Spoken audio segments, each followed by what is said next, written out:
اعوذ باللہ من الشیطان الرجیم بسم اللہ الرحمن الرحیم یا ایہا الذین آمنوا اتقوا اللہ وذروا ما بقی من الربا ان کنتم مؤمنین فَإِن لَّمْ تَفْعَلُوا فَأْذَنُوا بِحَرْبٍ مِّنَ اللَّهِ وَرَسُولِهِ وَإِن تُبْتُمْ فَلَكُمْ رُءُوسُ أَمْوَالِكُمْ لَا تَظْلِمُونَ وَلَا تُظْلَمُونَ۔ یہ سورہ البقرہ کی دو آیات 278 اور 279 کی میں نے تلاوت کی۔ اللہ تعالیٰ فرماتے ہیں اے لوگو جو ایمان لائے ہو خدا سے ڈرو اور جو کچھ تمہارا سود لوگوں پر باقی رہ گیا ہے اسے چھوڑ دو اگر واقعی تم ایمان لائے ہو، لیکن اگر تم نے ایسا نہ کیا تو آگاہ ہو جاؤ کہ اللہ اور اس کے رسول کی طرف سے تمہارے خلاف اعلان جنگ ہے۔ اب بھی توبہ کر لو اور سود چھوڑ دو تو اپنا اصل سرمایہ لینے کے تم حقدار ہو، نہ تم ظلم کرو نہ تم پر ظلم کیا جائے گا۔ ان دو آیات میں جو اہم بات ہمارے لیے ہے وہ یہ کہ اگر کسی نے نہ سمجھتے ہوئے سود کا کاروبار شروع کیا ہے تو وہ اپنے اصل مال کا تو حقدار ہے، لیکن اگر وہ اللہ اور رسول پہ ایمان رکھتا ہے تو وہ کسی قسم کا سود نہیں لے گا۔ اور قرآن پاک میں اور احادیث میں ہر قسم کی گناہ سے مسلمانوں کو منع کیا گیا ہے، لیکن میرے علم کے مطابق یہ واحد گناہ ہے جس کے بارے میں اللہ تعالیٰ نے یہ اعلان کیا ہے کہ سود کا گناہ کرنے والا جیسے اللہ اور رسول کو جنگ کی دعوت دے رہا ہے، نعوذ باللہ من ذالک۔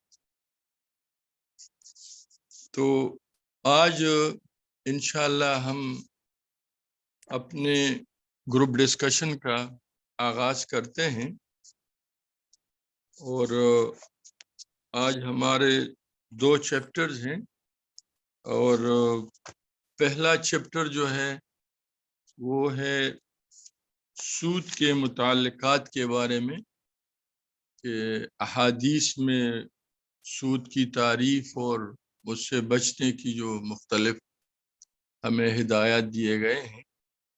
تو وہ ہے طارق اسماعیل صاحب نے جوائن کیا ہے۔ طارق اسماعیل بھائی؟ جی طارق بھائی ہیں، طارق اسماعیل صاحب ہیں موجود۔ اچھا، ماشاءاللہ۔ تو طارق اسماعیل بھائی جو ہے پاکستان اسلامک میڈیکل ایسوسی ایشن کے مرکزی شورا کے رکن ہیں، وہ پیما پنجاب کے سابق صوبائی صدر رہ چکے ہیں اور آج کل وہ پیما پنجاب ریلیف کے ڈائریکٹر ہیں۔ تو میں انہیں دعوت دیتا ہوں کہ وہ سود کے متعلقات کے بارے میں اپنی پریزنٹیشن 10 منٹ کے لیے پیش کریں۔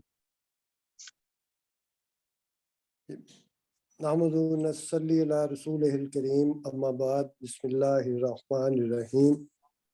رب یسر ولا تعسر واتممت بالخیر، صدق اللہ العظیم۔ آج کا جو ٹاپک ہے سود کے متعلقات، اس کے بارے میں مجھے کچھ گزارشات جو ہے عزیز بھائی نے حکم دیا ہے مجھے کرنی۔ آواز آ رہی ہے ساتھیوں کو؟ جی جی ماشاءاللہ، ماشاءاللہ۔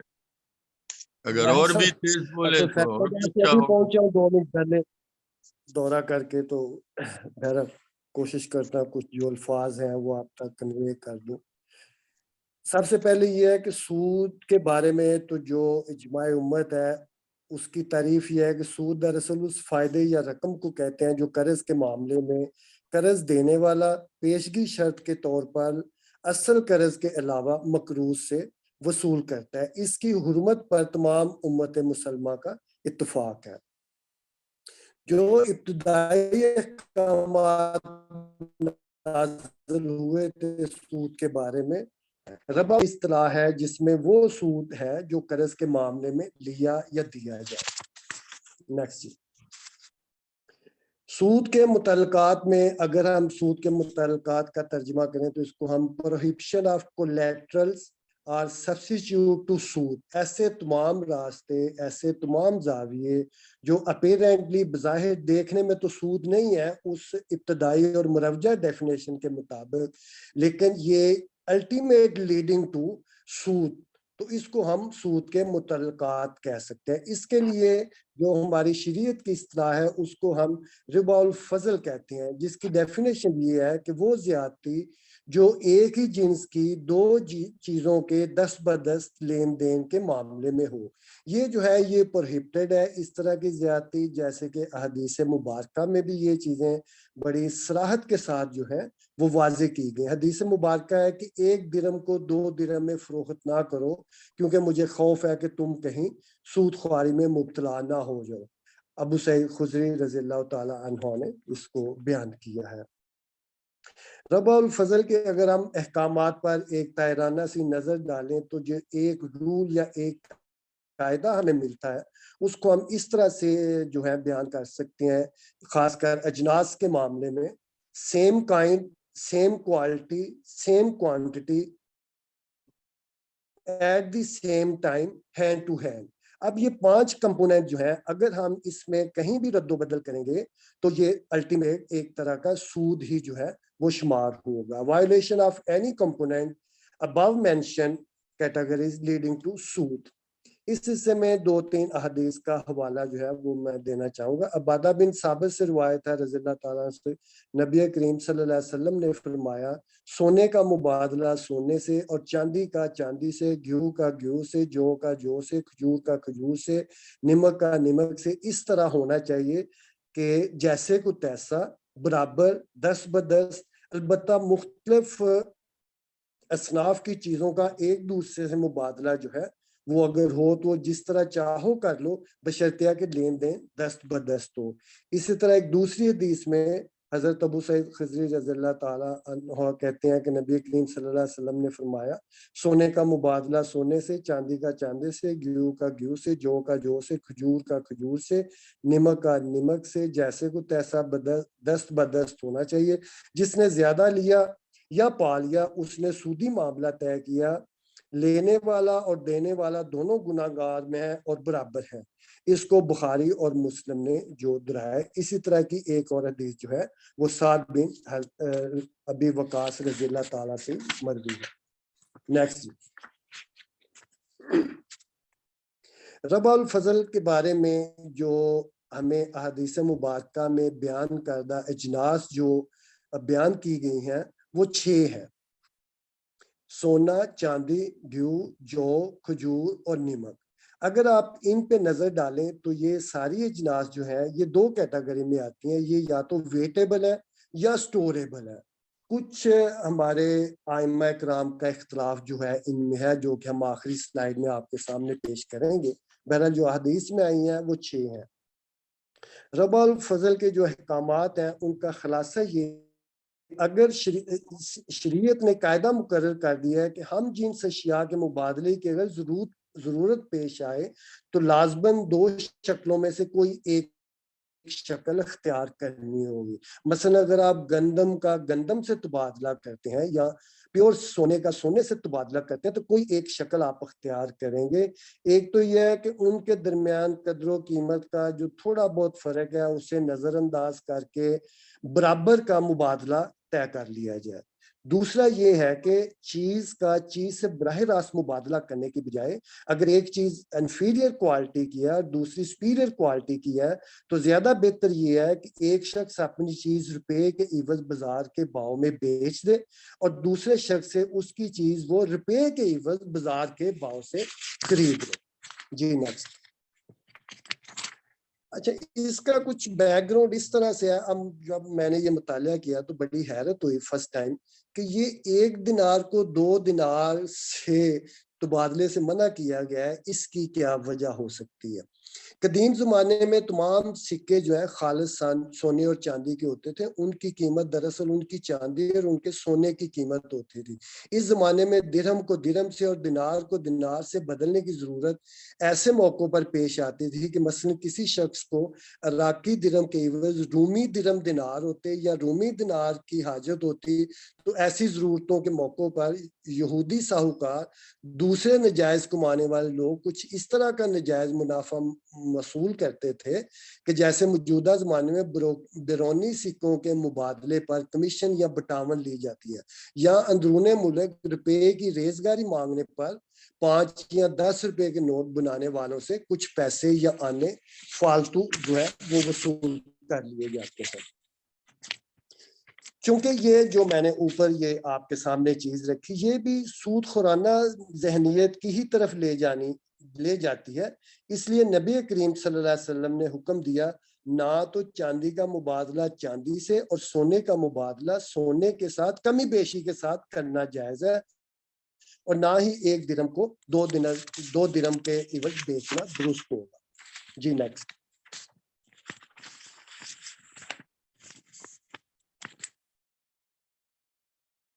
جی جزاک اللہ. ودود میں اگلی سلائیڈ چلائیں ذرا اگر آپ سوچتے ہیں. اچھا اس میں اب ایک جو چیز ہمیں نظر آ رہی ہے کہ اس میں ایک ایکسیپشن جو ہے یا ایک سوال یہ اٹھتا ہے کہ اگر ایک ہی جنس جو ہے وہ را مٹیریل میں ہمارے پاس موجود ہے اور اس کے بدلے میں وہی چیز جو ہے ہم فنش گڈ پروڈکٹ کے طور پہ لینا چاہتے ہیں تو اس کے کیا صورتحال ہوگی یا اس کے بارے میں کیا احکامات ہوں گے. کاٹن جو ہے آپ کو پتا ہے روئی یا کپاس جو ہے اس کو اگر ہم بنے ہوئے کپڑے کی شکل میں تبادلہ کرتے ہیں تو پھر کیا صورت ہوگی، یا اسی طرح خام آئرن ہے ہمارے پاس تو اس کو فنشڈ گوڈز کی شکل میں یا مشینری کی شکل میں اگر تبادلہ کرنا چاہیں تو اس کی کیا صورت ہے. ان دونوں مذکورہ بالا کنڈیشنز میں یہ مبادلہ جو ہے یہ جائز ہے. بس آپ دیکھیں کہ جو کاٹن ہے وہ آپ بہت ساری دے کے کپڑا جو ہے چند میٹر جو ہے وہ لے لیتے ہیں کیونکہ الٹیمیٹ اس کی ترکیب جو ہے وہ بدل گئی ہے. اور یہی حال جو ہے آئرن کے سسٹم ہے کہ اگر آپ فرض کریں 1 ٹن 1 من جو ہے خام آئرن جو ہے وہ دیتے ہیں اور اس کے بدلے کوئی لوہے کی بنی مشینری لے دیتے ہیں تو وہ انٹائرلی ڈفرینٹ ہے انیشیل پروڈکٹ سے. تو اسی طرح جو ہے ڈفرینٹ کائنڈ آف کی جیولری ہے وہ اگر آپ سیم ویٹ کے ساتھ لیتے ہیں تو وہ بھی ایڈمیزیبل ہے. تو اس کا مطلب یہ ہوا کہ مختلف اجناس کی چیزوں کا تبادلہ وزن کی کمی بیشی سے دست بدست ہو سکتا ہے. اسی سلسلے میں ایک اور حدیث ہے جس کا میں ریفرنس دینا چاہوں گا. حدیث مبارکہ اور کوئی مذائقہ نہیں ہے اور سونے کو چاندی کے عوض بیچا جائے اور چاندی زیادہ ہو بشرطیہ کہ معاملہ دست بدست ہو جائے اور رہا اس میں زیادتی کا تو وہ جائز نہیں. کوئی مذائقہ نہیں اگر گھیو کو جو کے عوض بیچا جائے اور جو زیادہ ہو بشرطیہ کہ معاملہ دست بدست ہو جائے. رہا قرض تو وہ جائز نہیں. اچھا اس میں یہ ساری جو میں نے مختصر صورتحال رکھی آپ کے سامنے اس میں حضرت عمر رضی اللہ تعالیٰ کا ایک قول ہے کہ یہ آیت ربا جو ہے یہ قرآن مجید کی ان آیات میں سے ہیں جو زمانہ آخر میں نازل ہوئی اور نبی اکرم صلی اللہ علیہ وسلم کا اس کے بعد وصال ہو گیا. قبل اس سے کہ وہ جو آیتیں آخری دور نبوت میں نازل ہوئی تھیں ان کے احکامات واضح کیے جاتے تو اس لیے یہ اس میں تھوڑا سا گرے ایریا جو ہے وہ سمجھا جاتا ہے. اور ہمارے جو مختلف ائمہ کرام ہیں جو ڈفرینٹ اسکول آف تھاٹس ہیں وہ بھی اصل اسی گرے ایریا کی پلی لیتے ہوئے اپنے ایک مخصوص موقف کو جو ہے وہ پراپوگیٹ کرتے ہیں جن سے میں ابھی آپ کو اس میں بتاتا ہوں. جی نیکسٹ سلائیڈ. اس میں جو ہماری ڈفرینٹ اوپینین جو ہمارے ڈفرینٹ اسکول آف تھاٹس میں ہیں وہ 4 طرح کی ہیں. پہلا جو نقطہ نظر ہے وہ کہتے ہیں کہ ربا جو ہے وہ صرف 6 اجناس میں ہے جو حدیث مبارکہ میں وارد ہوئی ہیں یعنی سونا چاندی گیہوں جو کھجور نمک وغیرہ. دوسرا اس کو جو پراپوگیٹ کرتے ہیں اس میں قتادہ ہے طاؤس ابن عقیل وغیرہ.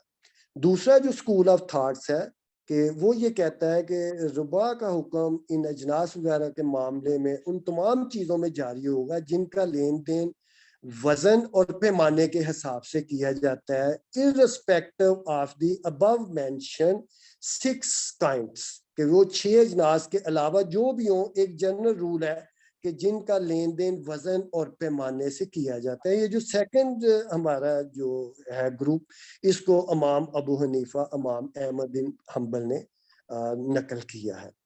تیسرا جو ہے یہ احکامات وہ کہتے ہیں کہ سونے چاندی اور کھانے کی ان چیزوں کے لیے ہیں جن کا لین دین پیمانے اور وزن کے حساب سے ہوتا ہے۔ اس کو حضرت امام شافعی جو ہے یہ پروپوگیٹ کرتے ہیں۔ اچھا، اس کے بعد آخری جو ہے وہ نقطہ نظر وہ یہ ہے کہ یہ احکامات ان چیزوں کے ساتھ ہیں جو غذا کے کام آتی ہیں اور ذخیرہ کر کے رکھی جاتی ہیں۔ یہ حضرت امام مالک جو ہے اس کے جو ہے وہ فیوریٹ ہیں۔ میرا اپنا یہ خیال ہے، اور بلکہ یہ لٹریچر میں بھی ہے، کہ جب معاملہ جو ہے وہ حد کا ہو جس کے بارے میں اللہ تعالیٰ اتنے کانشیس ہیں کہ انہوں نے حد کے ارد گرد یہی جو میں نے 2-4 سلائیڈیں آپ کے سامنے رکھی، ایکسٹرا کوریج، ایکسٹرا باؤنڈری لگا دی ہے کہ کوئی غلطی سے بھی ان کو کراس نہ کرے۔ تو جہاں حرام اور حلال کا معاملہ ہو تو زیادہ بہتر یہ ہے کہ ہم جو ہے برابر کا معاملہ ان چیزوں میں کریں۔ ابھی اس ساری گفتگو میں آخری بس 1-8 منٹ ہے، ان ساری گفتگو میں جو چند چیزیں ہمیں سوچنے کے لیے مجبور کرتی ہیں یا جو سوالات ہو سکتے ہیں، ایک تو یہ میں سمجھتا ہوں کہ یہ جو ہم اولڈ کرنسی اور ورسز نیو کرنسی کا کام کرتے ہیں، عید آتی ہے، بچوں کے لیے نوٹ لینے ہیں، اسٹیٹ بینک چلے جاتے ہیں، وہ ہمیں 1000 روپے کا جو پیکٹ ہے وہ 1200 روپے میں دیتے ہیں۔ تو میرا اپنا نقطہ نظر یہ ہے، جس کو غالباً پروفیسر یوسف صاحب بھی واضح کریں گے، کہ یہ غلط ہے۔ دوسری بات یہ ہے کہ وہ تو خیر طے شدہ بات ہے کہ یہ جو ہمارا ایکسچینجز پہ کاروبار ہوتا ہے، مثلا مرکنڈائل ایکسچینج ہے کہ آپ سونا بیچتے ہیں، لینے والا سونا لیتا ہے، نہ بیچنے والا اس کا مالک ہوتا ہے، نہ لینے والے کو اس کی ملکیت ہوتی ہے، بلکہ یہ 10% یا 5% کے مارجن پہ یہ ٹریڈنگ ہوتی ہے، لیکن ہوتی وہ سیم اجناس میں ہے۔ وہ بھی غلط ہے کہ آپ اصل میں تو اس چیز کے وارث ہے ہی نہیں، اور جو خرید رہا ہے اس کو آپ اس کی ملکیت ٹرانسفر کر ہی نہیں رہے۔ تو یہ سارا جو ہے میرے خیال کے مطابق قابل غور ہے، اور یہ بھی غلط ہے۔ جزاک اللہ خیر، میرے 10 منٹ پورے ہو گئے ہیں۔ اللہ تعالیٰ ہمیں مطلب عمل کی توفیق دے۔ جزاکم اللہ خیر کثیرا۔ بہت بہت شکریہ محترم ڈاکٹر طارق اسماعیل بھائی، آپ کی پریزنٹیشن جو سود کی تعریف قرآن و حدیث میں کہ اصل مال پہ جو قرض پہ جو کچھ لوگ لیتے ہیں، وہ پوری ڈیٹیل آپ نے پیش کی۔ اور اب جو نیا ہمارا پریزنٹیشن ہے، چیپٹر ہے معاشی قوانین کی تدوین جدید پہ اور اس کے اصول پہ، اس کے لیے آ رہے ہیں ہمارے بھائی ڈاکٹر نذیر احمد بادینی، صوبے بلوچستان پیما کے صدر رہے، مرکزی شورا کے رکن رہے، اور وہ بھی آج کل بلوچستان پیما ریلیف کے ڈائریکٹر ہیں۔ محترم نذیر احمد بادینی بھائی۔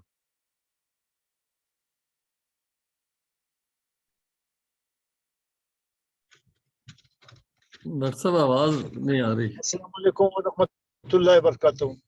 وعلیکم وعلیکم السلام۔ السلام۔ اصل میں ابھی بھی ٹریولنگ میں ہوں، اپنے سائٹ جو ہے گھر نہیں پہنچا ہوں، تھوڑا سا رش اور حالات کی جو روڈوں کی ٹریفک کی وجہ سے ڈیلے ہو چکا ہوں، معذرت چاہتا ہوں۔ جی عزیز ضیاء صاحب۔ جی بس ٹھیک ہے نذیر احمد بادینی بھائی، یہ جو روڈوں کی حالت ہے، پاکستان کی حالت ہے اور مشکلات ہیں، یہ بھی سود ہی سے متعلق ہے کہ ملک کی ایسی حالت ہے، اور جس طرح روڈ ہونے چاہیے، جس طرح عوام کو فیسلٹیز ملنے چاہیے، یہ جو دشواریاں پوری قوم کو ہے اور آپ کو بھی ہیں، یہ اس لیے کہ ہم بس اصل بات ہے کہ مجھے ایمرجنسی میں کال ہوا تھا ہاسپٹل میں، یہاں پر میں جو ہے کنٹریکٹ بیس پر جو میں ہوں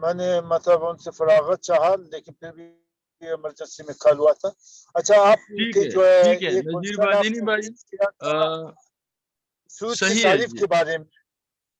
سود کی ہاں تعریف کے بارے میں جو قرآن و سنت کے مطابق ربا کی اور سود کی تعریف کیا ہے؟ وہ دور جدید کی مالیاتی کہ سود مفرد اور سود مرکب پر مشتمل ہے. قرض کی اصل رقم پر جو زائد رقم مدت مہلت کے مقابلے میں بطور شرط اور معاہدہ لی جائے وہ سود ہے. اور یہ تعریف دور جدید کے سود مفرد اور سود مرکب پر یقیناً صادق آتی ہے. اصل راس المال پر ایک پیسے کا اضافہ لیا جائے یا کئی گنا اضافہ لیا جائے وہ سود ہے. جب اس اضافے کی شرط معاہدے کے وقت لگائی گئی ہو. اچھا عربی زبان میں ربا بھی کہتے ہیں، اس کو لغوی معنی ہے زیادت، اضافہ اور بڑی تری. اور قرآن کریم میں بھی زیادت اور نما کے معنوں میں بھی جگہ استعمال ہوا ہے. مثلا عربی الصدقات اور جو کہ بڑھاتا ہے اور صدقات کو. یہ البقرہ جو ہے آیات 727 میں ہے. فَإِذَا أَنزَلْنَا عَلَيْهَا الْمَاءَ اعْتَزَتْ وَرَبَتْ، بس جب ہم اس پر پانی اتارتے ہیں تو ابھرتی ہے اور پھولتی ہے. اصل اپنے سود کی تعریف پوچھا، میں نے بہت کتابوں کا مطالعہ کیا، مجھے نہیں ملا.